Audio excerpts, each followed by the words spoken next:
Good night.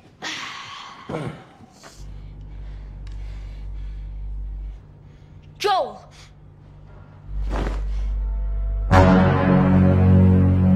Halo teman-teman pecinta The Last of Us, bagaimana? Apakah kalian sehat? Di video kali ini kita kembali melanjutkan alur cerita film The Last of Us episode yang keempat yang akan menceritakan tentang Joel dan Ellie yang harus kabur dari kejaran sebuah pasukan.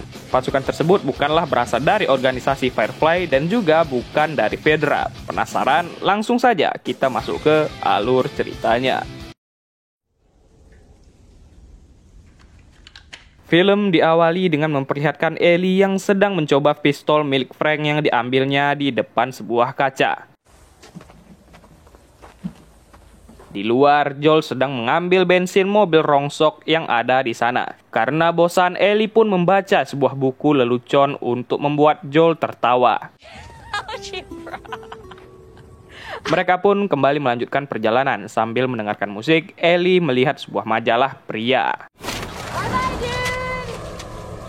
On to, oh, where can she be? And oh, please understand some other like me. Gray, a hound in the desert was a plaything that what she's thinking of. Karena hari sudah mulai gelap, Joel memutuskan untuk minggir masuk ke dalam hutan agar mereka bisa tidur dengan aman. Slow down. This is slow. Joel akan tidur malam ini agar besok bisa berkendara dengan fokus dan mereka juga harus waspada jika ada perampok yang datang. This smells kind of good. Well, that would be Frank's then.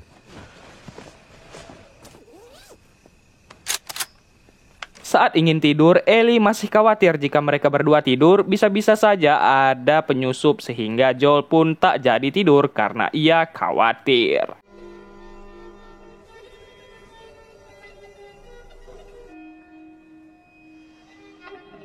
Keesokan paginya, sambil meminum kopi, mereka melanjutkan perjalanan menuju Wyoming, tempat Tommy tinggal. Where in Wyoming did you say your brother was?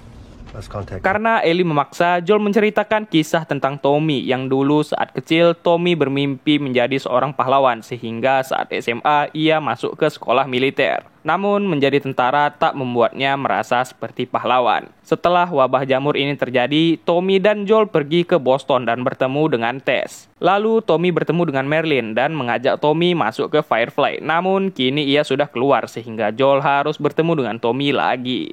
I gotta go get him. Seperti kata Dominic Toretto, family is everything. Makanya sampai sekarang Joel bisa bertahan karena ia memiliki motivasi melindungi keluarganya. Not even tired. Singkat cerita, mereka pun tiba di kota Kansas. Namun jalan menuju jalur tol tertutup oleh onggokan mobil.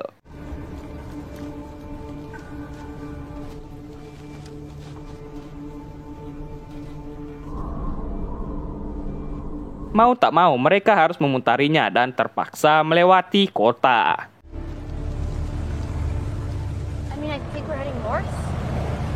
I don't know where we are in that either. This is my second day in a fucking car, man. Awalnya semua baik-baik saja, namun mereka kesulitan menemukan jalan tol dan tiba-tiba Ellie melihat benteng KZ yang sudah kosong dan tiba-tiba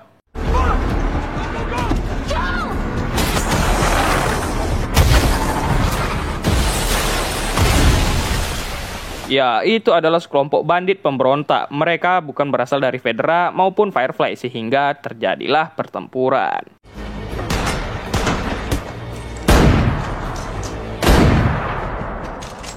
Dengan keterampilannya, Joel berhasil membunuh 2 orang tersebut. Namun tiba-tiba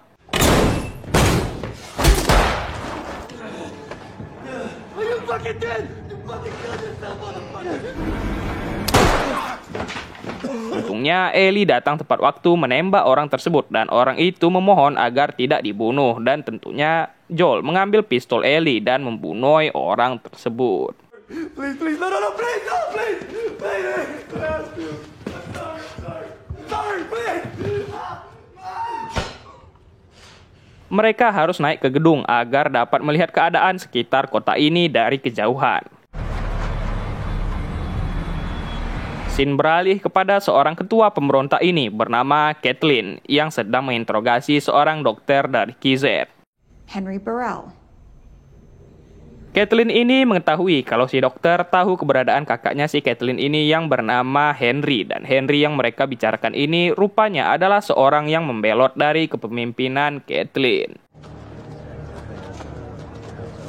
Ya, mengetahui anak buahnya dibunuh, Caitlin menyuruh semua pasukannya mencari siapa yang telah membunuh mereka. Dan barangkali yang membunuh pasukannya ini adalah orang suruhan Henry. And kill them all.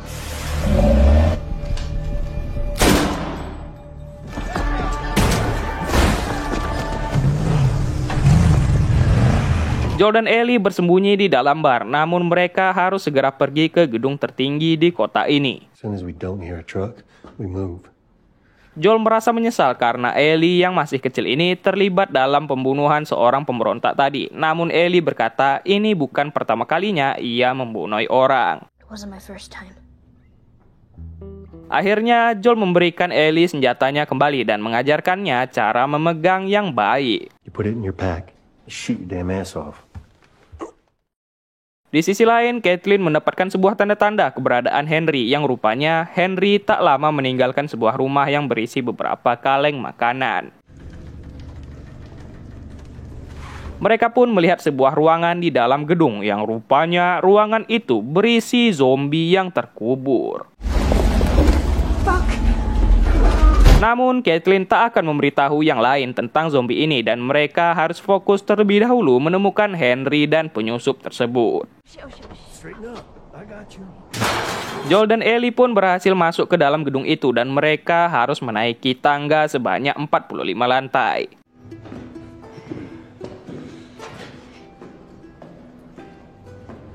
Tentunya ini sangat melelahkan bagi Joel yang sudah tua dan Joel menjelaskan kalau orang-orang pemberontak di luar itu tak segan-segan membunuh orang.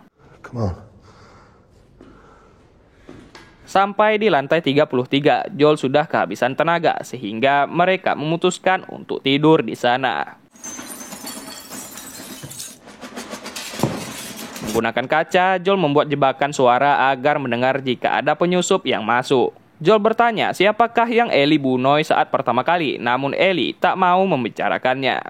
It isn't fair. Your age gonna deal with all of this. Ellie menyadari kalau telinga kanan Joel tak dapat mendengar dengan baik dan setelah itu Ellie pun mengucapkan sebuah lelucon yang membuat Joel akhirnya tertawa. Jesus, I'm losing it. You're losing it big time. So goddamn stupid. You laughed, motherfucker.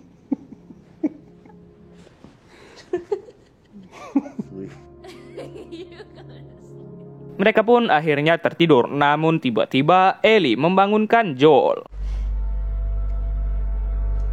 Ya, sepertinya kedua orang ini adalah orang yang dibicarakan Caitlin tadi, yaitu Henry dan Sam, dan film pun berakhir.